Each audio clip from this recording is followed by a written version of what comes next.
Thank you for tuning in to the best parenting show on the internet, Post Daily Dose. It's the Post.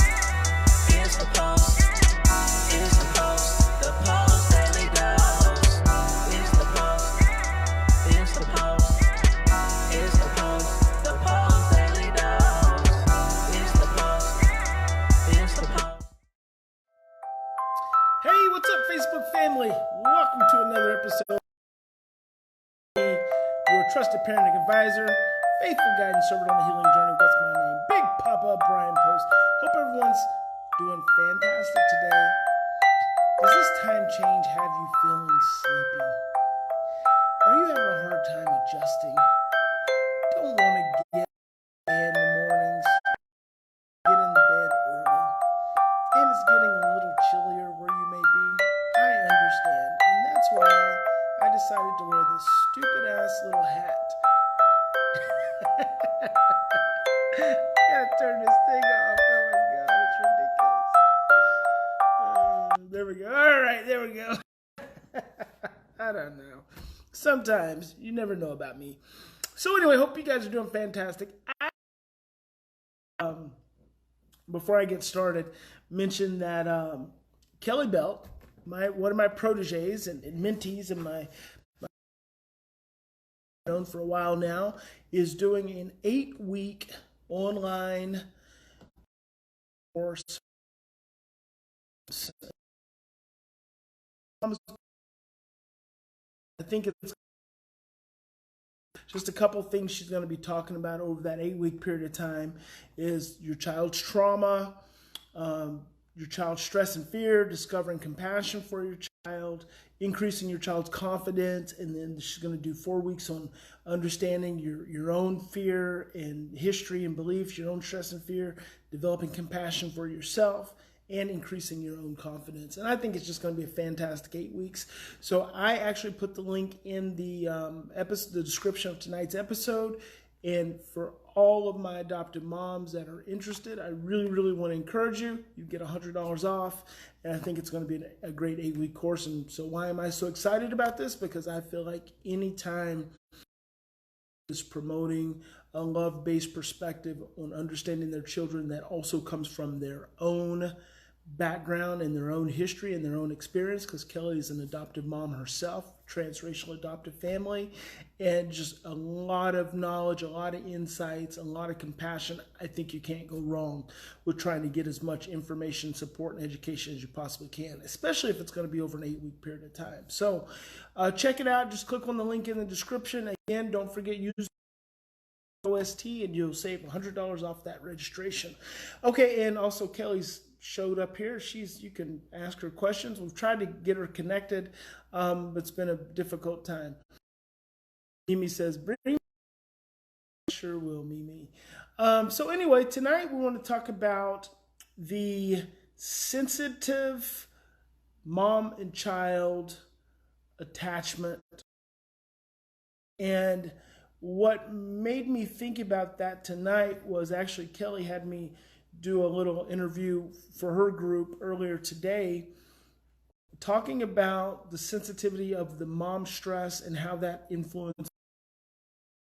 And it's so important, and we don't think about it a lot because it's an unspoken, it's a non-verbal, unspoken dynamic that occurs between that. It's so sensitive between the mother and the child in adoption. You have to remember that this child was basically grown and developed in a womb of their biological mother, and so that connection was there, and then it was lost, and then it was gone. They're adopted by a new mother, and then that mother over time helps develop, recreate that connection with that child. Obviously, it's never the same, but it becomes a replacement that is satisfactory in most instances. It is satisfactory, and it allows the child to be nurtured, to grow, to feel secure, and to feel to feel wanted and to feel whole as much as possible. Well, what also happens in that dynamic that a lot of times we don't talk about is because of the significance of that bond becomes the single biggest threat in the life of the adopted child. And I know no one's probably ever really talked about that, but we always talk about how adopted children take their hostility, and it's very common for professionals to talk about children being angry and taking their anger because they were, they lost their, they have some big loss in their lives, so they take it out on their adopted moms. And I know that can really feel like that sometimes to adopted moms, but that's really not the case. Adopted children are by nature angry. They are scared. They are fearful. They are stress sensitive. And the stress sensitivity comes around the fear of abandonment. It comes around the fear of loss. It comes around the sensitivity of being rejected, the fear of being rejected, the sensitivity of loss and abandonment and rejection. And when that bond gets reestablished with that adopted mom, she now becomes the single greatest source of potential. And it is a fascinating dynamic. So the person I love the most is also the person who I feel the greatest potential loss and risk and rejection towards. And so it's a total dichotomy and paradox. And that's typically what fear does. Fear creates a paradox in our lives. And it's almost like the thing we should do, fear instructs us to do the exact opposite thing. So I remember the time I got really clear about this in my own life as an adopted child. I was actually an adult. And I used to remember when I would go and spend time at home, back home with mom and dad, I'd feel really good going and really, but then when I would get there, I would just feel agitated. And I was like, what is that agitation about? Because, especially as an adult, now as a child, as a teenager, there's conflicts that I had at home. But as an adult, my parents were always loving and supportive, and they were always loving and supportive anyway. It just, during the childhood stuff, they had challenges understanding what it is that I needed and understanding what my sister needed. But speaking of which, Mom, did you take my car to the shop by any chance today? Did you remember to do that back there in Oklahoma? Just a little reminder. You didn't call me and let me know. So anyway, speaking in the name of being supportive. So I started thinking, why do I feel so sensitive when I come home? Why do I feel so stressed?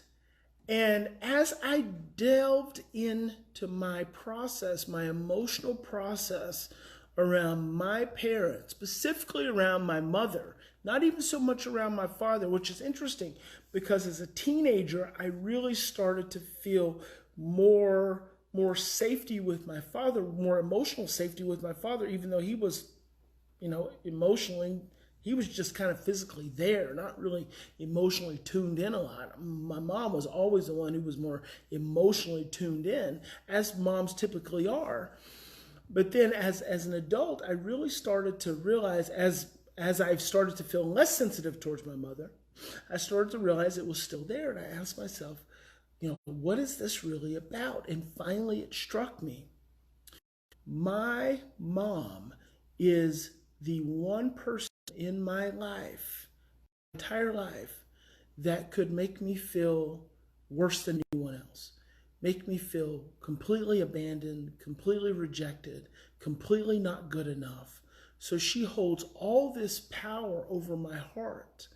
And that fear, so now you've got the perception in your mind of this individual who could abandon you, who could leave you, and then you've got the vulnerability of your heart. It sets where if you're not aware, there becomes a lot of tension. And once I realized that, that really helped me so much how to relax and know that I was okay and know I was supported when it came to my relationship with my mother. And so and that's not even something I've ever my mom about. It was a process that I discovered and have since been able to help a lot of other parents discover, especially moms. Your children are not angry at you. They are afraid, and they're not afraid of you. They are afraid of re-experiencing the imprint of loss and abandonment and a rejection come to you with. And so that's what you really have to understand, is that they come to you with this framework, not good enough, and rejection, and they're afraid. They're afraid that it's going to happen again. And then because fear is so paradoxical, instead of making us cling on to you and love on you even more and express all our fears and insecurities, what it actually does is it creates agitation, because the amygdala wants to protect. The amygdala wants to survive. And so we get agitated and we kind of get defensive and defend ourselves against the threat. Well, you're not threatening us. You're not there to hurt us. But our brainstem that holds those memories, that framework of that early loss and rejection and abandonment, still gets activated. So then we see that potential threat in our mothers, the ones who love us the most and support us the most and do the most for us. So I hope that's helpful for you. I really want you to think, the next time you see your child is angry, try to reframe that just in your own mind and in your own heart, that right really scared. Because in any given situation, we always have those two choices. And you know what? It's so interesting. As I'm fasting, second day of a fast is always the most difficult. As I'm fasting and my energy's fluctuating and I'm more sensitive and I'm paying attention. Like I love caramels, and I have this bag of caramels that I keep in my nightstand, my bedroom. Like I'll have one. I've been a caramel freak since I was a little kid. Last night I went in there and I opened that drawer and I saw those caramels and I almost just picked one up mindlessly. Interesting, because fasting really requires you to have to be mindful. And mindfulness is really, really important. So we can choose to react from our same imprints of stress and fear and overwhelm, or we can stop. Breathe with me. We can take 3 to 10 deep breaths and we can choose love. God bless each and every one of you. We'll see you tomorrow.